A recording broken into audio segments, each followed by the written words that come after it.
Good morning. Good morning my dear. आज हम लोग एक नया टॉपिक लेके चले और वो क्लास 10th के लिए वो बहुत इम्पोर्टेंट है।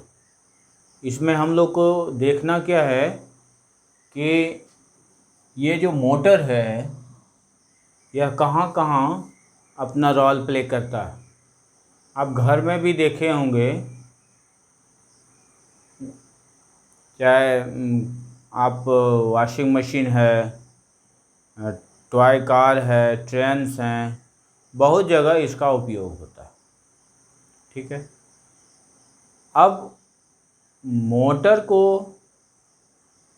सही रूप से समझने के लिए हमें इस पर बिल्कुल ध्यान देना होगा, और यदि आप इसको ठीक से देख लिए तो शायद हमको नहीं लगता है कि फिर से एक बार ठीक से देख लेने के बाद दूसरी बार देखने की ज़रूरत पड़ेगी, मेरा गारंटी है। लेकिन ये इसको शुरू से अंत तक आपको देखना होगा, ध्यान आपको यही रखना होगा, पेशेंस यही रखना होगा कि शुरू से अंत तक देखें। चलिए हम लोग शुरू करते हैं मोटर को। इतना इम्पोर्टेंट क्लास 10 के लिए जो 5 नंबर में भी आ सकता है। ठीक है, ज़्यादातर 5 नंबर में ही आते हैं ये। इसके कुछ पार्ट्स का आपको हो सकता है कि पूछे जाए, लेकिन 5 नंबर में ज़्यादा आते हैं।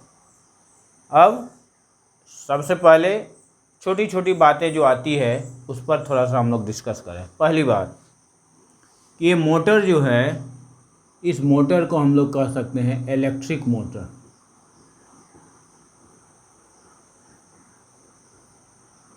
ठीक है, electric motor.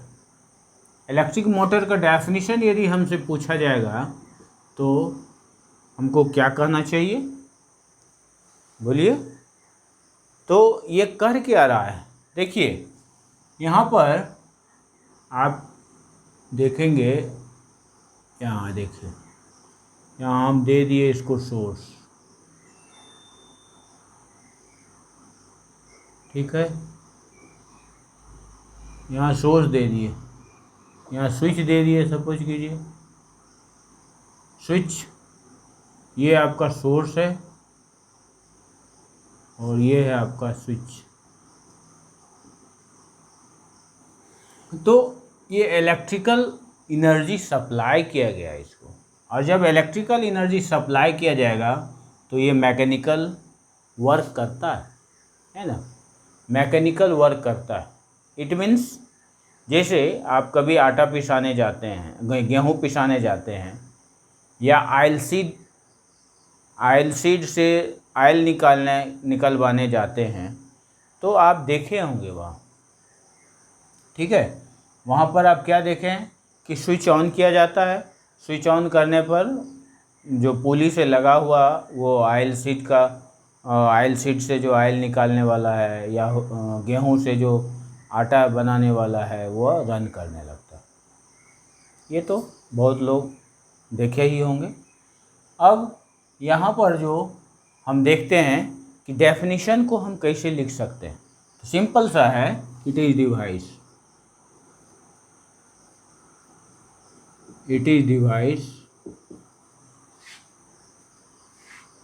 that convert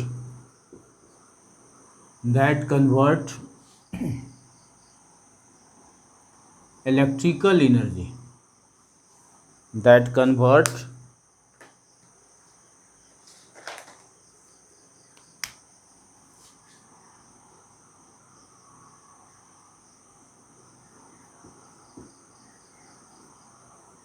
electrical energy into mechanical।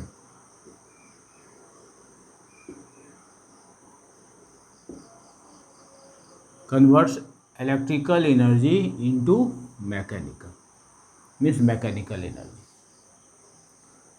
ठीक, तो ये आपका डेफिनेशन हो गया। डेफिनेशन के बाद आप जान लें यह किस प्रिंसिपल पर काम करेगा।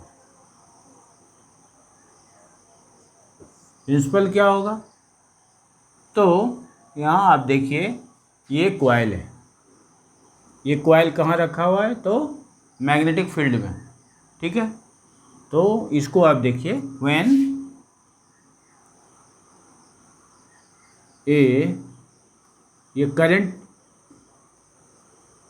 यहाँ करंट फ्लो कर रहा है, देखिए यहाँ से ऐसे करंट फ्लो कर रहा है, यहाँ पॉजिटिव है, ऐसे निकलता हुआ, ऐसे निकलता हुआ, ऐसे निकलता हुआ यहाँ आ गया।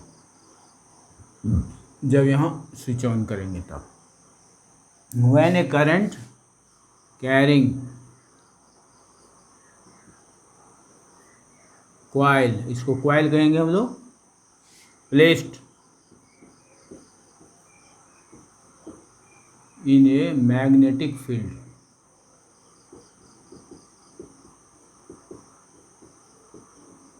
it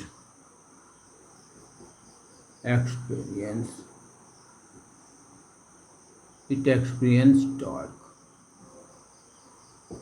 हो गया, it experience torque, ठीक। और टॉर्क जब लगेगा तो वह ठीक उसी तरह से नाचता है जैसे आप पंखा को नाचते हुए देखते हैं। ये तो आप देखते हैं अंदर में मोटर क्या काम करता है, ये बहुत को आप नहीं देख पाते हैं, लेकिन मोटर, ये फ़ैन तो आप देखते हैं, इलेक्ट्रिक फ़ैन, चाहे वह डीसी फ़ैन हो, एसी फ़ैन हो, दोनों कंडीशन में वह रन करता है, नाचता है। चलिए, इतना जब हो गया आपका, इतना के बाद आप देखिए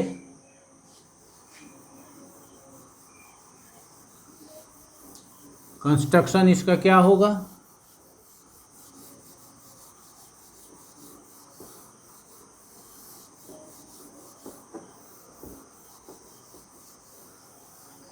कंस्ट्रक्शन आप यदि देखेंगे तो कंस्ट्रक्शन में आपको क्या मिलेगा कि एक कॉइल है जो आप देख रहे हैं, ABCD coil, ABCD coil. Construction आप ऐसे लिखने के लिए तो आप लिख सकते हैं,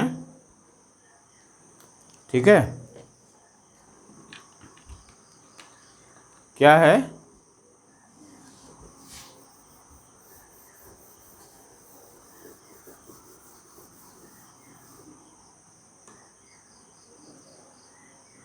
यहाँ देखिए NS, बिल्कुल तसल्ली से समझिए, इम्पोर्टेंट है, तसल्ली से समझना चाहिए। NS, N north pole, S south पोल।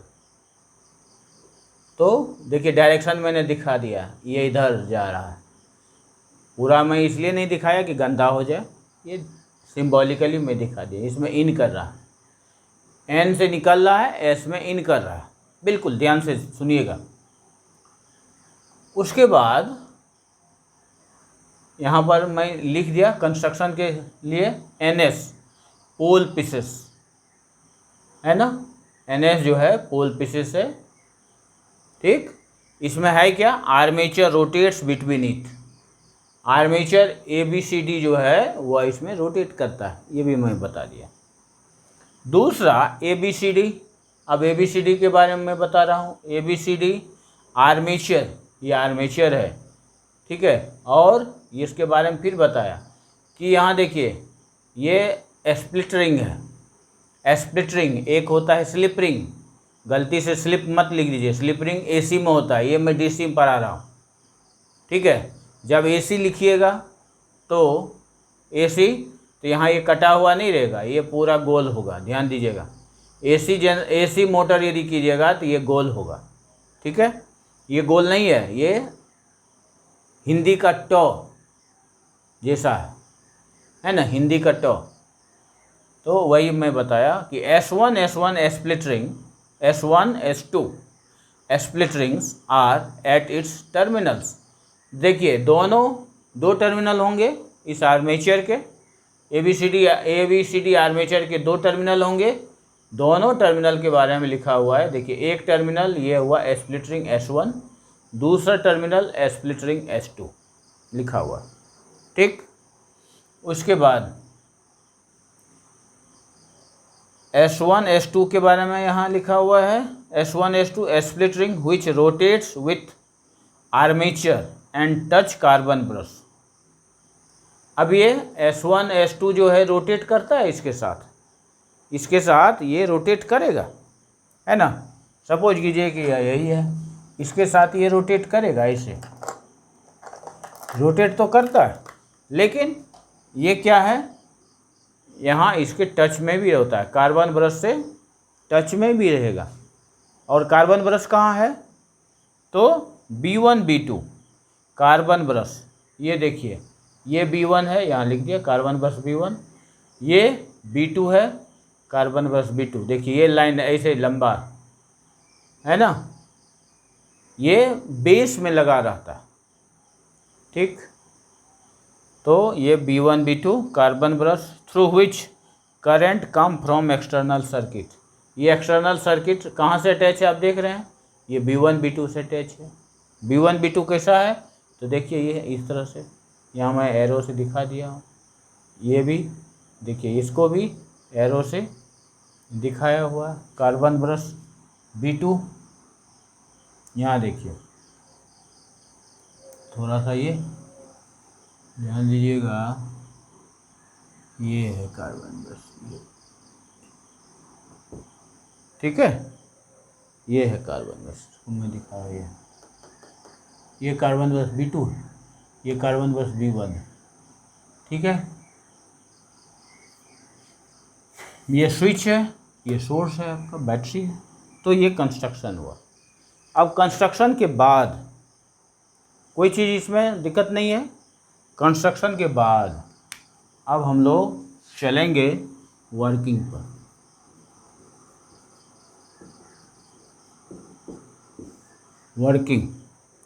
वर्किंग जो है, ये लाइट लिख रहा है, वर्किंग अब क्या करेंगे, देखिए आप लोगों को मैं पढ़ाया था क्या कि कोई भी करंट कैरिंग वायर, अब इसको हम एक एक वायर के बारे में समझेंगे, एक एक वायर की तरह समझेंगे। क्यों? क्योंकि ये वायर जो है आपका यहाँ AB वायर ले लेंगे, BC वायर ले लेंगे, CD वायर ले लेंगे, ये अलग अलग वायर लेंगे, है ना, मतलब समझने के लिए है तो सब मिला हुआ, और ये आर्म है लेकिन अलग अलग आर्म लेंगे और फिर उस पर डिस्कस करेंगे। तो सबसे पहले हम आर्म लेते हैं BC को। देखिए अब यदि हम इस आर्म में ये कैसा है इसको देख लीजिए, यह इस तरह से, इसको मैं दिखा रहा हूँ थोड़ा समझाने के लिए। ये ऐसे करंट कैरिंग वायर, ऐसे ये करंट कैरिंग वायर को दिखा रहा। अब ये करंट कैरिंग वायर जो है यह है कहाँ, इसको थोड़ा सा गौर कीजिएगा। ऐसे भी होगा 1 बाय 1, चलिए हम लिखते भी जाएं नहीं तो फिर लंबा हो जाएगा। Force on arm BC, arm BC, इस पर ही बात करते हैं। आर्म BC पर फोर्स अब क्या लगेगा, कैसे लगेगा, तो देखिए समझाने के लिए मैं लिखता हूँ और उसमें उतना ही लिखूँगा जितना आपको ज़रूरत है समझाने के लिए, लेकिन मैं ज़्यादा लिख रहा हूँ। देखिए BC है, इस तरह से मैग्नेटिक फील्ड ये आप पहले ले लीजिए, और उस मैग्नेटिक फील्ड में क्या है, ये आपको करंट कैरिंग BC वायर है। अब इसको यदि देखिएगा, आप लोगों को क्या बताया गया, F force equals BIL sine theta, BIL sine theta, जिसमें आप क्या देखें, मैं बताया था कि ये B एंड IL इस दोनों के बारे में कहा गया, ये B और ये IL। B एंड IL के बीच में जो है, ये दोनों का ये थीटा ले, थीटा इक्वल्स एंगल, यहाँ ले लेते हैं angle between B and IL। अब यदि हम यहाँ देखते हैं तो दोनों तो पैरेलल ही है, बी एंड आई एल। अब थीटा यहाँ क्या लिखेंगे, 0, दोनों के बीच एंगल 0, तो ये क्या होगा, 0। क्लियर है? तो इसको बढ़िया से समझना है। थीटा हमको लेना है, और थीटा क्या है, बी एंड आई एल के बीच का एंगल। और देखिए ये दोनों पैरेलल है, ये मैग्नेटिक फील्ड बी को रिप्रेजेंट कर रहा है, ये आई एंड एल, ये आई एल को रिप्रेजेंट कर रहा है। तो हो गया इस तरह से, ये क्या हो गया, 0 हो जाएगा। इसलिए force on arm B C equals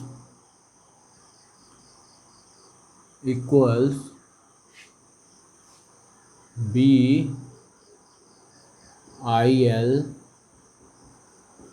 sign theta, B I L sine theta, और यहाँ पर दैट इक्वल्स 0,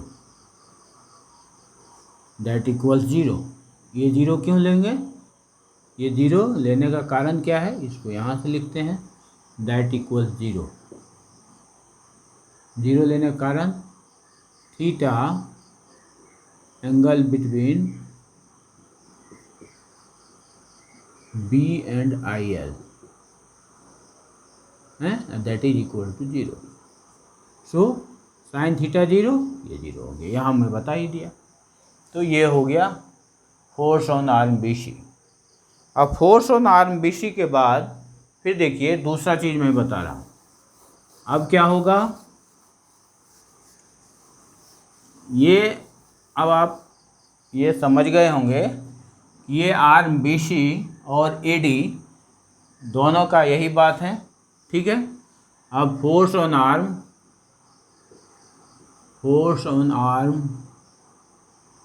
ए डी, ये भी वही बात, B I L sine theta that is 0, है ना, ये 0 इसके अकॉर्डिंगली। अब हम लोग लेते हैं फोर्स ऑन आर्म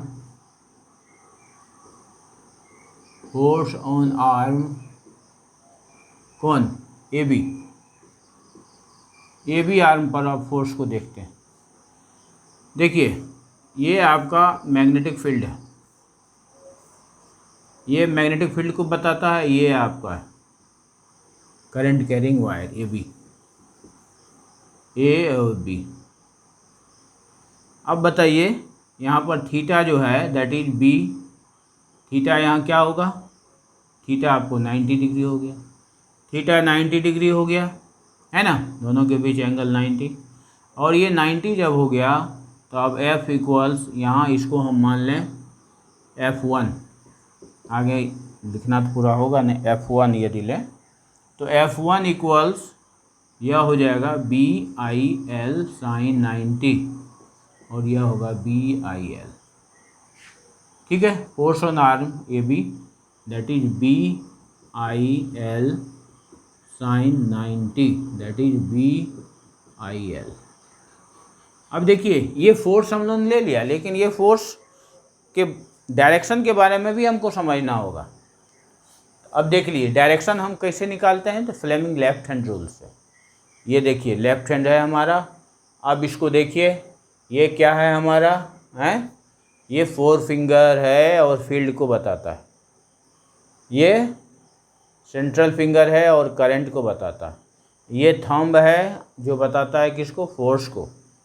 और इस तरह से लेकिन स्ट्रेच होना चाहिए, एक को यदि एक्स कहें एक्स प्लेन में, दूसरा वाई प्लेन में कहें तो ये होगा जेड प्लेन में, ध्यान दीजिएगा। मीन्स कि ये तीनों के तीनों म्यूचुअली परपेंडिकुलर होना चाहिए।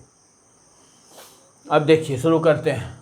यहाँ पर हमने क्या किया कि मैग्नेटिक फील्ड के डायरेक्शन में रख दिया, लेकिन करंट जो है वह नहीं हुआ, करंट के डायरेक्शन में ये फिंगर हुआ, करंट जो है ऊपर जा रहा है लेकिन फिंगर नीचे है, इसलिए हमें क्या करना होगा, इसको थोड़ा सा घुमाना होगा अपने कलाई को, ऐसे घुमा दिए।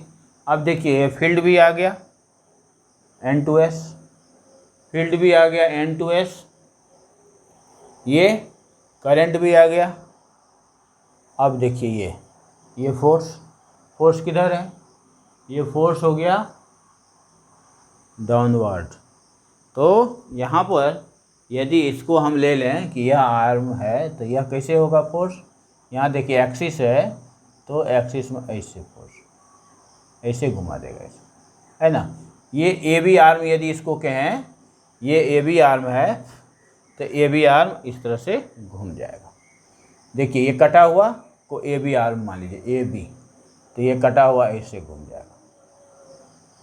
ठीक, ये ध्यान दीजिएगा, फोर्स लगेगा ऐसे घूम जाएगा।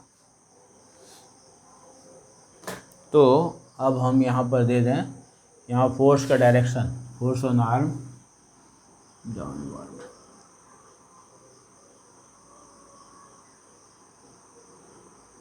Downward,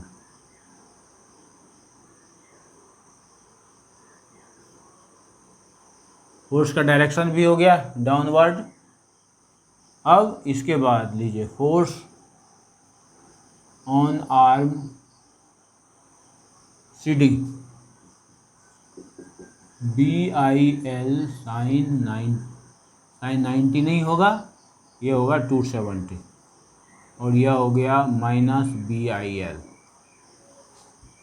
minus B L. क्यों, ये जो है करंट ऐसे आया जस्ट उल्टा, ठीक है। तो ये 90 नहीं हो के 270 कह सकते हैं इसको, नेगेटिव डायरेक्शन हो गया। तो माइनस बी आई एल है, या इसको और आप लोगों को दिक्कत ना हो इसलिए मैं नीचे में ही लिखता हूँ माइनस बी आई एल। देखिए ये माइनस बी आई एल हो गया, ठीक। और डायरेक्शन इसका किधर होगा, डायरेक्शन अब देखिए फिर से फ्लेमिंग लेफ्ट हैंड रूल का यूज करेंगे, फ्लेमिंग लेफ्ट हैंड रूल का यूज किए, ठीक है। अब देखिए ये तो एक बार में ही हो गया, ये फील्ड का डायरेक्शन बता रहा है, ये करंट बता रहा है, और ये क्या बताएगा फोर्स, तो फोर्स ऊपर की ओर है। ध्यान दीजिएगा यहाँ पर इसको ऐसे भी लिख सकते हैं, ये डाउनवर्ड को क्रॉस से, और ये नीचे लग रहा है तो इसलिए इसको डॉट से, ये नीचे ये ऊपर, डॉट ऊपर बताता है। तो ये हो गया डाउनवर्ड है, या इनवर्ड यहाँ कह सकते हैं। ब्लैक बोर्ड के रिस्पेक्ट में यदि हम लोग बात करें तो सबसे बढ़िया रहेगा इनवर्ड, इनवर्ड, ये इनवर्ड, और ये आउटवर्ड। एक ब्लैक बोर्ड के ऊपर और एक ब्लैक बोर्ड के नीचे, अब दो ही है। अब हमारे पास है कितना फोर्स, दो, बाकी दो तो जीरो हो गया। अब दो है, अब इसको देखिए, इस पर हम जो आपको बताना चाह रहे थे,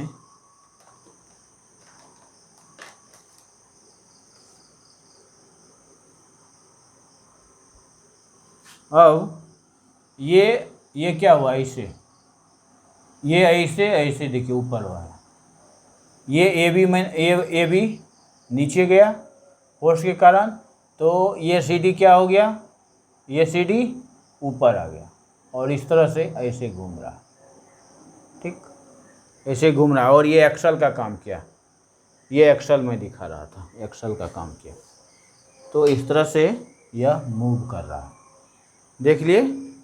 अब इसके बाद यहाँ ये टॉर्क होता है, ठीक है,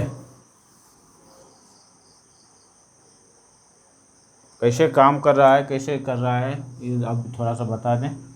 इसको हम लोग यही कहें, इसको F2 कह सकते हैं, इसको F1 कह सकते हैं, नहीं F3 कह दें, सबसे बड़े F3 कह दें। तो अब देखिए यह force F1 and F3, force F1 and F3 produced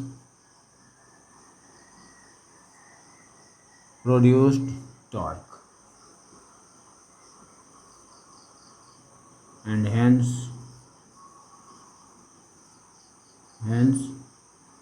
coil rotates, between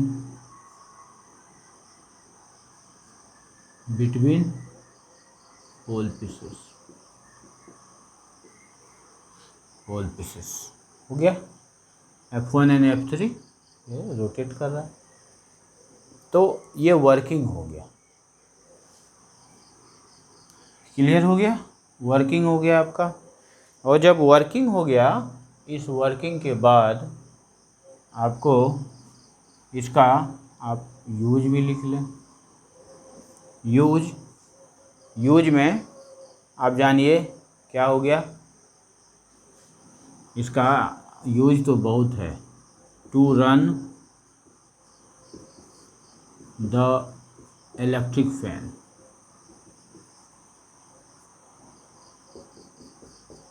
two run electric toy,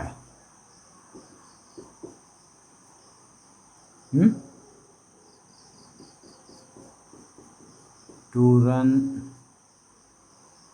washing machine. जो आपके घर में है वही मैं बताता हूँ, या जिसको आपने यूज किया होगा, वॉशिंग मशीन।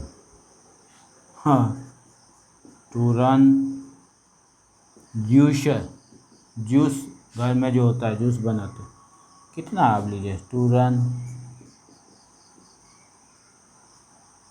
आजकल तो मोटर जो है और बहुत सारा काम करने लगा है घर का ही। आप देखिए, तो देखिए आप अपने ये इलेक्ट्रिक फैन, ठीक है, electric toy, washing machine, juicer, ठीक है, उसके बाद है ग्राइंडर,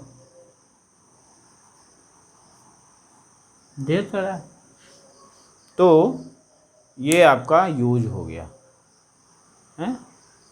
इस तरह से हमें लगता है इसको सम अप करें, तो सम अप में क्या करना है, सबसे पहले देखिए डेफिनीशन में ये हमारा क्या करता है कि यहाँ देखिए इलेक्ट्रिकल एनर्जी को मैकेनिकल एनर्जी में बदलता है। It is device that converts electrical energy into mechanical. Definition हो गया। प्रिंसिपल ये देखिए, when current carrying coil placed in magnetic field it experience torque. Torque मैंने दिखा दिया, और टॉर्क होता है जिसके कारण ये रोटेट करता है। प्रिंसिपल हो गया। कंस्ट्रक्शन देखिए, मैं ऐसा लिख दिया NS, आराम से आप लिख सकते हैं। NS क्या है, होल पीसेस। ऐसे भी देख सकते हैं, इतना नहीं यदि याद हो तो NS क्या है, होल पीसेस है, ये तो याद रहेगा। उसके बाद और आपको क्या होगा, ABCD क्या है, आर्मेचर है, ये लिख सकते हैं आप आराम से। उसके बाद और क्या लिख सकते हैं, ज़रूरत जो है इसमें कि देखिए ये S1 S1 slip ring, S1 S2 यहाँ लिख दीजिए, स्लिप रिंग है ना, at the end of the armature, इतना तो लिख सकते हैं, ठीक है। B1 B2 ये जो है, यह क्या है, ये स्प्लिट रिंग के बाद स्प्लिट रिंग से सटने वाला है ना, यहाँ जो ये रन करता है तो ये से जस्ट टच करता है, इसी के कारण इसमें बिजली जाती है, इलेक्ट्रिसिटी जाती है, सप्लाई हो पाती है। तो ये हो गया carbon brush B1 and B2, है ना। अब वर्किंग करना है, वर्किंग में सीधा हम कहेंगे कि देखिए ये दोनों तो भाई पैरेलल है, तो ये मैग्नेटिक फील्ड और करंट एलिमेंट के बीच यहाँ 0 बनना, थीटा का वैल्यू 0 होता है, यहाँ भी थीटा का वैल्यू 0 हो जाएगा, इसलिए नो फोर्स। अब फोर्स होगा किस में, यहाँ देखिए ये जो है AB आर्म पर यह मैग्नेटिक फील्ड और करंट एलिमेंट के बीच 90 डिग्री का एंगल होता है, इसलिए इस पर फोर्स लगेगा, और लगेगा तो किधर लगेगा, तो ये लगेगा इनवर्ड। अब CD पर लेते हैं, ये 90 है तो ये 270 होगा, 270 यदि हो गया तो यहाँ इसको देखिए, ये क्या होगा कि इस पर जो फोर्स लगा तो यह फोर्स क्या हो गया, तो सीधा सीधी देखिए अपवर्ड, तो इसको लिखेंगे आउटवर्ड, ये प्लेन का मैं लिया तो। और एक ही आप देखिएगा यहाँ पर फोर्स लग रहा है, इक्वल एंड अपोजिट, तो क्या होगा, एक क्या होगा, एक नीचे जाएगा तो दूसरा ऊपर जाएगा, इस तरह से एंटी क्लॉकवाइज में मूव करेगा। ठीक है, तो ये इसका समरी है। यदि कहीं भी कोई प्रॉब्लम होगा तो हमें बताइएगा कमेंट के रूप में। आशा करता हूँ आप लोगों को बहुत ही मज़ा आया होगा। एक एक चीज़ को मैंने तोड़ के बताया है, दूसरे बार पढ़ने की ज़रूरत नहीं है यदि एक बार इसको ध्यान से पढ़ लीजिएगा। Okay, good bye.